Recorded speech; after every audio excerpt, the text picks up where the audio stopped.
എൻ്റെ പേര് ജോസഫ്. ഞാൻ ഇന്ത്യയിൽ കേരളത്തിൽ കാഞ്ഞിരപ്പള്ളിയിൽ നിന്നാണ്. ഞാനിവിടെ ജർമ്മനിയിലാണ് താമസിക്കുന്നത്. ഇത് രണ്ടാമത്തെ തവണയാണ് ഞാൻ ഇവിടെ മെഡ്ജോറയിൽ വരുന്നത്. എൻ്റെ ചെറുപ്പം മുതൽ, എൻ്റെ ഓർമ്മ വെച്ച കാലം മുതൽ ഞാൻ മാതാവിനെ എൻ്റെ കാര്യങ്ങളും കേട്ട് എൻ്റെ ഗ്രാൻഡ് ഫാദറും മദറും പപ്പായും മമ്മയും എല്ലാം പറഞ്ഞ് ഞാൻ എല്ലാ ദിവസവും സാധിക്കുന്ന ജപമാലകളെല്ലാം പങ്കെടുക്കുന്ന ആളാണ്. അതുപോലെ എല്ലാ ദിവസവും കുർബാനയിലും വിശുദ്ധ കുർബാനയിലെല്ലാം സാധിക്കുന്ന പോലെ എല്ലാം പങ്കെടുക്കുകയും സഹായിക്കുകയും എല്ലാം ചെയ്യുന്ന ആളാണ്. ഇവിടെ മാതാവിൻ്റെ അടുത്ത് വന്ന് ആദ്യത്തെ പ്രാവശ്യം വന്നപ്പോൾ നല്ല ദൈവാനുഗ്രഹവും ഒരു മനസ്സിനും ആത്മീയമായിട്ടുമൊക്കെ ഒരു അനുഗ്രഹം കിട്ടി. അത് കാരണം ഒന്നുകൂടെ ഞാൻ വന്നതാണ്.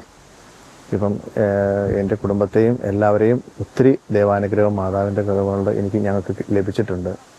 അതുകൊണ്ട് ഇവിടെ പിന്നെയും വീണ്ടും വരാൻ ആഗ്രഹിക്കുന്നവരെ ഇങ്ങോട്ട് വരാൻ ഞാൻ പ്രോത്സാഹിപ്പിക്കുകയെല്ലാം ചെയ്യുന്നുണ്ട്.